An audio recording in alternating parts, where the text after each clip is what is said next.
doesn't get any easier, though, for the Steelers, who host the red-hot Jaguars, winners of 4 straight. They could go undefeated in the month of October, and that's with a back-to-back game being played in London for the Jaguars. So impressive what the Jags have been able to do. This game itself will be very telling, but as we stand now heading into Week 8, which one of these teams would you, if you had to pick, Jags or Steelers, do you think are legit threats to the Chiefs in the AFC? Or break the segment and pick somebody else? Yeah, legit threats is tough right now for these two teams, but I'm looking at this Steelers team, and there's something about a Mike Tomlin-led team. These guys have won 7 straight games that have come down to a 1 score, and I think that has a lot to do with coaching 4-0 this year while doing it. And you look at the defensive side of the ball, and we just talked about Myles Garrett as a potential defensive player of the year.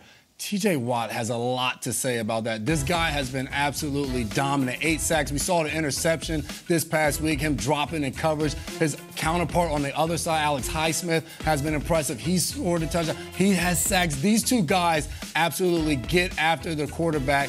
And when you have somebody like that on the defensive side of the ball, it goes a long way of being able to win games.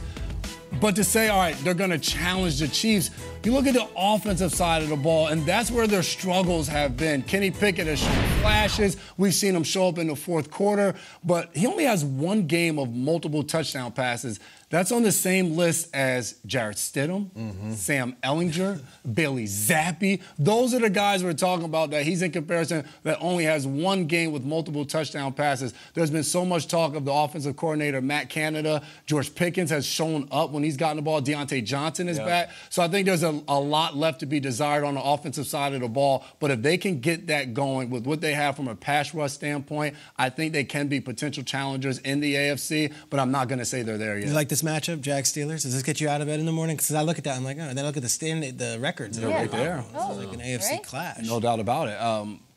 Obviously, the Ravens in the Steelers division has been the top, but Jacksonville in their division, the Titans just said they're starting a rookie quarterback in Will Levis. Houston has flashed, so they find Anthony Richardson is out for the Colts. So Jacksonville's going to be in the conversation, especially with who they play in their division. I can't wait to see these two go up against Pittsburgh. They got to find more one-punch power. They just, you know what I'm saying? Like, we compared them to grabbers and boxing and stuff, and I totally get that, but I just don't know why we can't go Pickett to Pickens on the first drive or the second drive. We need a little more juice from them, even though they're winning.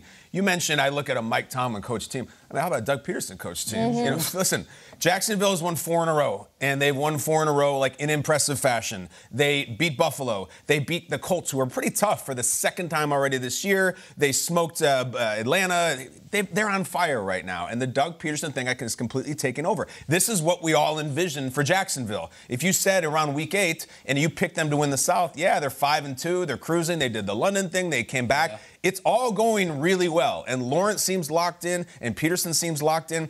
I think there's always, at least recently, been a little bit of a prejudice against the AFC South in general. It's sloppy. If you look now, you got rookie quarterbacks, you got backup quarterbacks. Like, none of that pertains to Jacksonville. They do not have a new head coach. They do not have a new quarterback. They're cruising. They really do. And it's like, if you think about, we already saw this. We saw Jags Chiefs last year. We already saw it. And you thought, well, they'll show up, and they had that crazy comeback against the Chargers, and now they'll just take their medicine, lose 38-10 to the Chiefs. Hell no. They were there scaring the Chiefs. And this was like neophyte infancy Jacksonville against the Chiefs that had been there in Arrowhead. I think they were completely up to the task.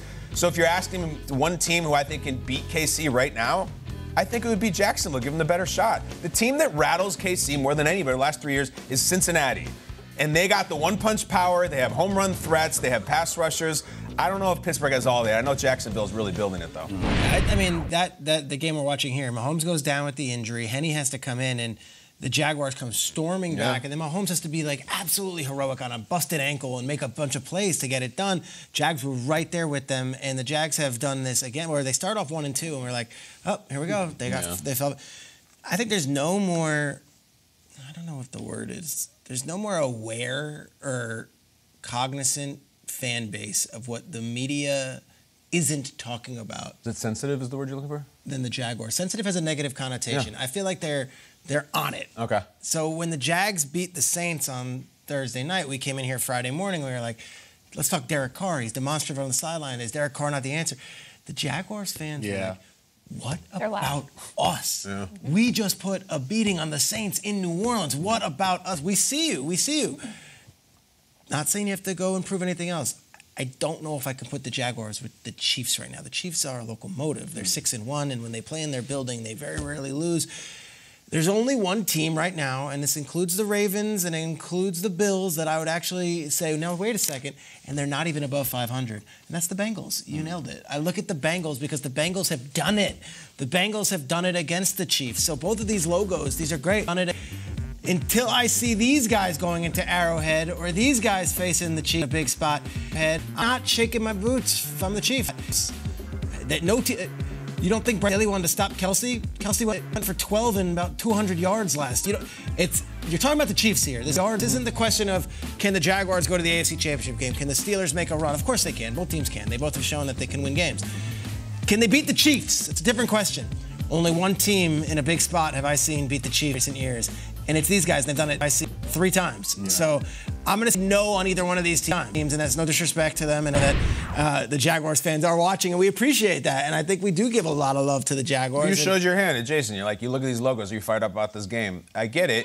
Do you look at Cincinnati, San Francisco this weekend and lose your mind? Like, yeah, that to me is a clash with desperate times and 2 teams that are going to be competing for a Super Bowl. And if the Bengals fall behind 3-4, then it's like maybe you don't even get that chance to play the Chiefs.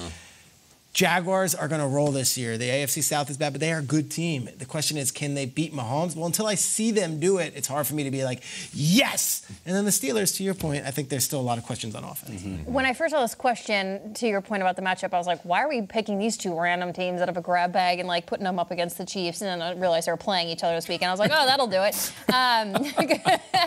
But the Jaguars, we did see this version of them this year. They played the Chiefs this year, and it was such an odd game. Low scoring. Low scoring, 17-9. It was in Jacksonville, and they had just lost to the Texans the week before. It was just ugly football. They have completely turned it around. I really try to answer these questions in the present day. Like today, who do I think could get it done?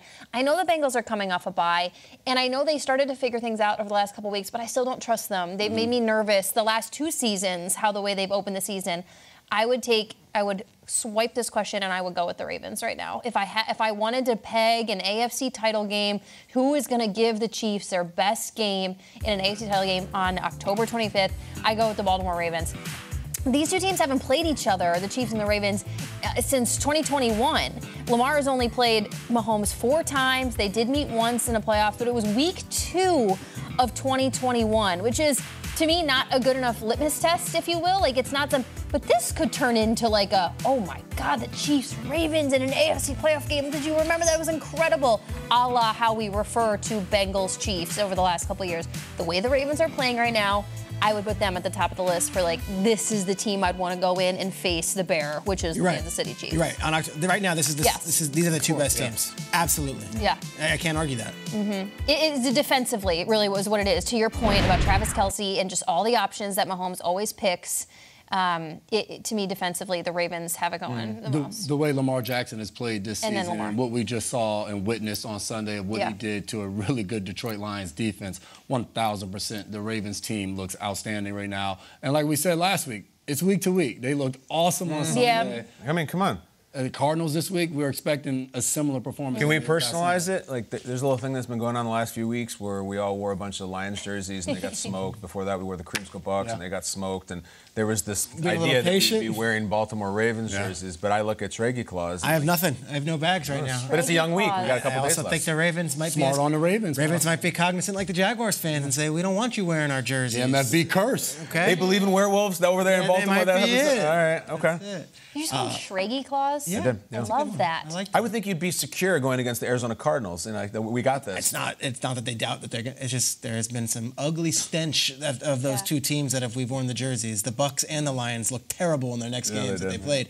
We're going to do the Ravens a favor, but you know what? The week is still young. Maybe we do get some purple out here. This game will be really good, Jags-Steelers, because the Steelers play the way we've been talking about them in the hold on and like chew on your shoulder kind of play. Like, I don't know if the Jaguars, I don't know if they fare that well, because I think that's how that Chiefs game was. I think it was kind of ugly and in the trenches, and the Chiefs fared better that day than the Jags.